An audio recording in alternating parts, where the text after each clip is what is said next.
Isn't right, lad. You're wearing yourself out. The maid and the cook have gone looking for berries. Everything that breathes is enjoying life. Even the cat knows how to be happy. But you hide yourself here in the house as if you were in a cloister. And I shall never leave it. Why should I? My life is over.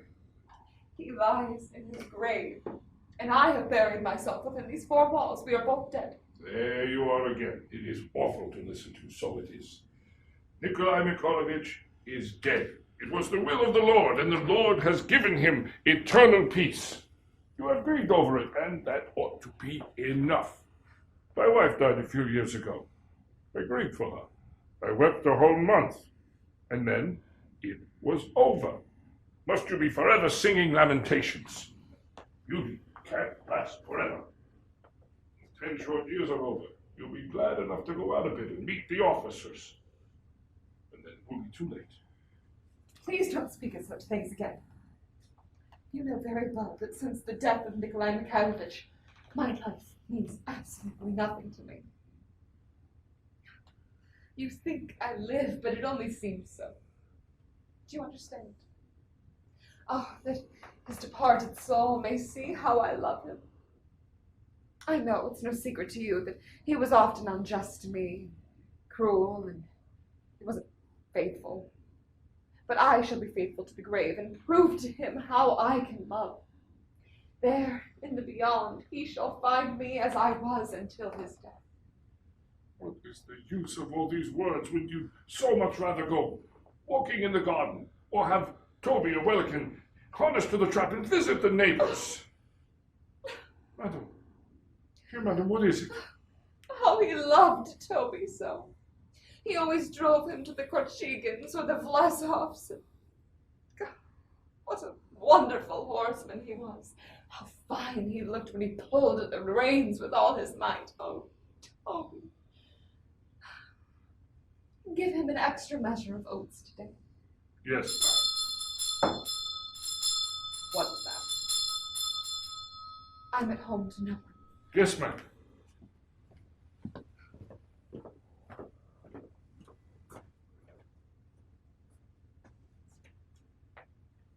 You shall see, Nikolai, how I can love and forgive. My love will die only with me when my poor heart stops beating. And aren't you ashamed? I have been a good, true wife, and I have imprisoned myself. I shall remain true until death, and you aren't ashamed. Dear monster, you quarreled with me and left me at home for weeks and... Ma'am! Oh, ma'am! Someone is asking for you, insisting on seeing you. He told them that since the death of my husband, I see no one. I told him so, but he won't listen. He says it's a pressing matter. I receive no one. I said that, but he's a wild man. He swore and pushed himself into the room. He's in the dining room now. Good. Bring him in. Impudent. Bore people all. Why? What can they want with me? Why must they disturb my peace? Yes, it's clear I must enter a convent. Yes. Convent. Madam, I have the honor to introduce myself. Lieutenant in the artillery, retired country gentleman, Gregory Stepanovich Smirnov. I'm compelled to bother you about an exceedingly important matter. What is it you wish? Your deceased husband, with whom I had the honor to be acquainted, left me 2 notes amounting to about 1,200 rubles. Inasmuch as I have to pay the interest tomorrow on a loan from the Agrarian Bank, I shall like to request, madam, that you pay me the money today. 1,200. And for what was my husband indebted to you? He bought oats from me.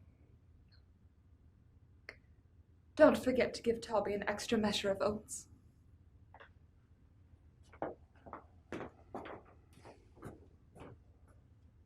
If Nikolai Mikhailovich is indebted to you, I shall of course pay you, but I'm sorry I haven't the money today. Tomorrow my manager will return from town, and then I will notify him to pay you what is due you. Until then, I cannot satisfy your request. Furthermore, today is just 7 months since the death of my husband, and I am in no mood to discuss money matters. I am in the mood to fly up the chimney with my feet in the air if I can lay hands on that interest tomorrow. Day after tomorrow, you will receive the money. I don't need the money day after tomorrow. I need it today. I cannot pay you today. And I can't wait until day after tomorrow. Well, what can I do if I haven't it? What, so you can't pay? I cannot. Oh. Is that your last word? My last. Absolutely. Absolutely.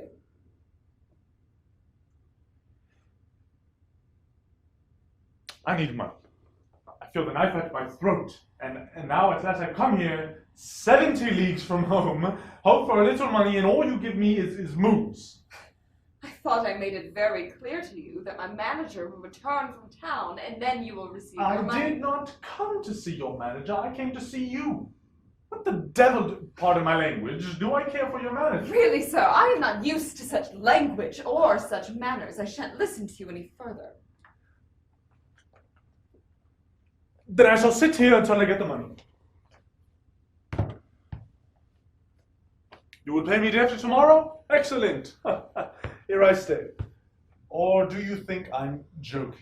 Sir, this is not a stable. I am not talking about stables. I am asking whether I have to pay that interest tomorrow or not. You have no idea how to treat a lady. Yes, I have. No, you haven't. You are an ill-bred, vulgar person. Respectable people do not speak so to ladies. How remarkable. How do you want to speak to you? In French, perhaps? Madame, je vous prie. Pardon me for having disturbed you. Oh, what beautiful weather we're having today. And how this morning becomes you. What? What do you mean by saying such things to me? Well, you have buried yourself alive, and meanwhile you have not forgotten to powder your nose. How dare you speak to me, sir? Don't scream at me, please. I'm not the manager.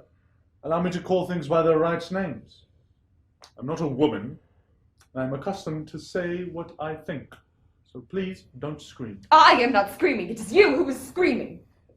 Please leave, I beg you. Pay me my money, and I'll leave. I will not give you the money. You won't. You won't give me my money. I don't care what you do. You will not get a kopieka. Leave. As I haven't had the pleasure of being either your husband or your fiancé, please don't make a scene. I can't stand it. Are you going to sit? I already have. Kindly leave the house! Give me my money! You are vulgar, a bore, and a monster! What did you say? I said you are a bear and a monster! Permit me to ask you what right you have to insult me. What of it? Do you think I'm afraid of you? Oh, and you think that because you are a romantic creature, you can insult me without being punished? I challenge you. We'll have a duel. Merciful heavens! Water! You think because you have big fists and a steer's neck that I'm afraid of you? I allow no one to insult me. And I make no exception because you are a woman. One of the weaker sex. Bear. Bear, bear, bear, bear, bear. It is high time we do away with the old superstition that it is the man who is forced to give satisfaction. If there is equity at all, let there be equity in all things. There is a limit. You wish to fight a duel? Very well. Immediately. Immediately. My husband has pistols. I'll go get them. What a pleasure it will be to put a bullet in your impudent head. The devil take you.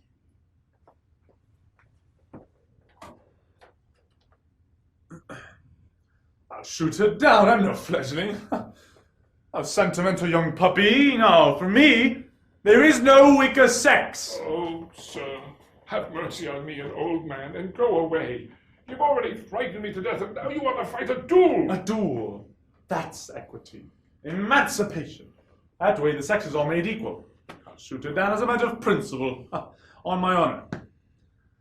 This is the first time in my life that I ever saw such a woman. Oh, sir, go away, go away. That is a woman. I can understand her.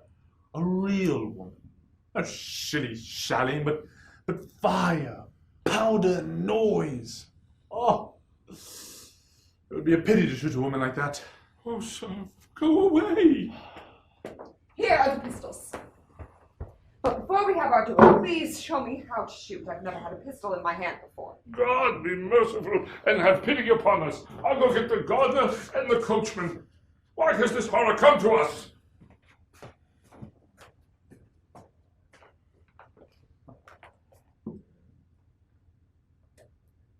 You see, there are different kinds. There are special dueling pistols with cap and ball, but these are revolvers. This is the way to hold a revolver. Those eyes. Real woman. Like this. Yes, like that. Yes, so then you pull the hammer back. So, that. And you aim. So, put your head back a little. Stretch your arm out, please. And you put your finger on the thing like that, and that is all.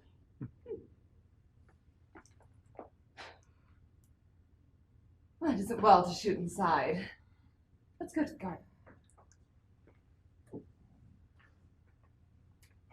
Yes. I'll tell you now, I will be shooting into the air. That is too much. Why? Because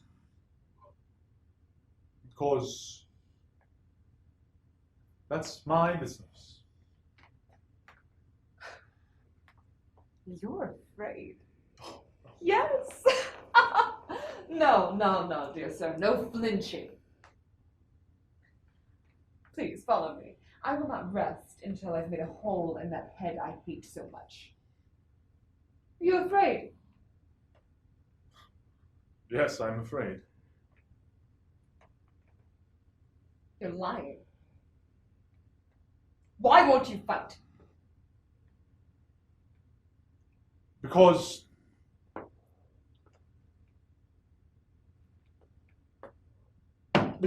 I like you. You like me. He dares to say he likes me. Leave!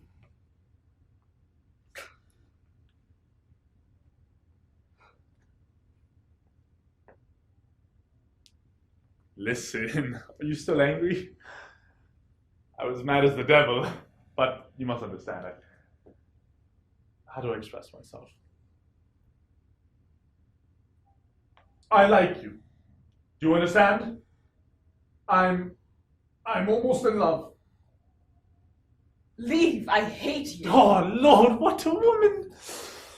I've never in my life met one like her before. I'm lost, ruined. I'm caught like a mouse in a trap. Leave or I will shoot! Shoot! You have no idea what happiness it would be to die in the sight of those beautiful eyes. I'm mad. Consider it and decide immediately. For if I go now, we shall never speak to each other again. Decide. Speak. I'm a noble, a respectable man, have an income of 10,000. I could shoot a coin, throw it into the air. I have some fine horses. Will you be my wife? I will shoot. My mind is not clear. I can't understand. I'd have fallen in love like any young man. I'm conquered. Lost. For 5 years, I haven't been in love.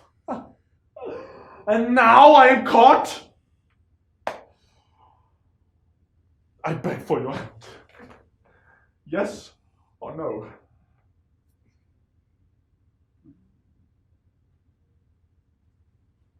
Good.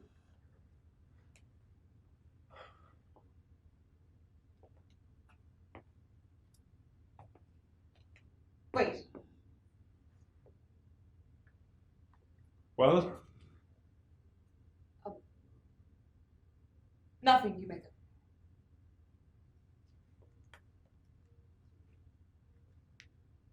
But wait a moment.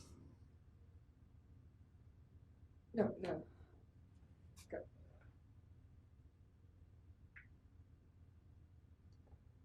I hate you. But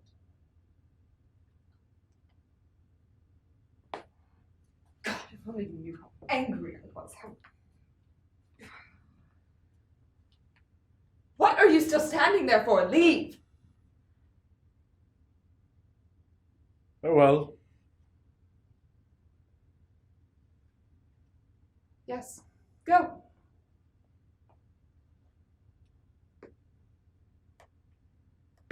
Why are you going? Wait a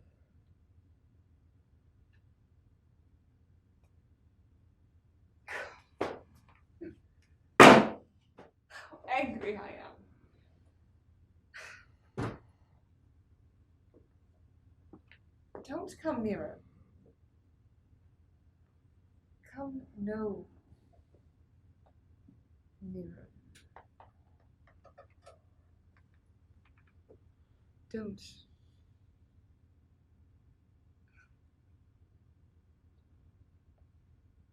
How angry I am with myself.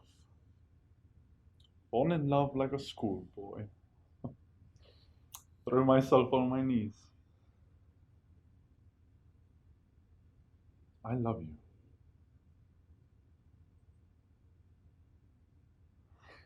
All I needed was to fall in love. Tomorrow, I have to pay that interest. The hay harvest has begun. And now you appear.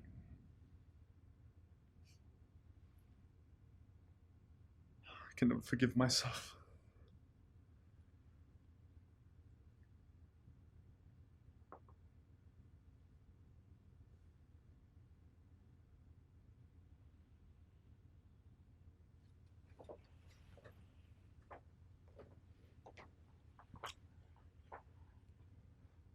Merciful heavens.